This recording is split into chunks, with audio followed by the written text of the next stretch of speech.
For this particular case study, the athlete also received the open reduction internal fixation surgery. And you can see on the left that this is actual x-ray, where you can see the tibia itself is dislocated and then rupturing all these ligaments, and then the fibula has the fracture on the outside, which is quite a bit above the joint line, making it the letter C. And then on the right we have the post-op x-ray, where you can see the tibia is put back into place, the fibula is secured with this plate and 8 screws, and then we have the syndesmotic screw right here. The syndesmotic screw was placed and taken back out, and he was actually placed into a splint instead of a cast, which allowed him to start rehabilitation immediately that same day. So he was doing things like little things, just like toe crunches right away, but then he eventually progressed, and he moved from a splint into a walking boot, and then at 12 days he was already partially weight bearing, so he was using crutches, but he was putting some weight on his foot. And then by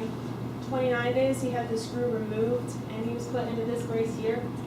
and he was able to walk around with it. And then he returned to play to full practice at 32 days after surgery, so a little after a month he was already back to playing. And then by 65 days he had moved himself back into the lineup. So a little over 2 months he was already playing back where he was and was able to finish the season, as opposed to, like I said previously, the standard was 7 months. His follow-up, his prognosis has been very good, and he hasn't really suffered any major complications except for implanted joint pain. This is basically an overview of his rehabilitative program, and just kind of illustrates that at the beginning he was doing things on day 1, moving all the way to day 35 when he was back on the field doing drills. And I just want to point out that normally, like I said, immobilized cast would be put on in this injury, and the person would not be doing any activity until at least week 4. So at week 4, when he was back on the field, normally a person would just now getting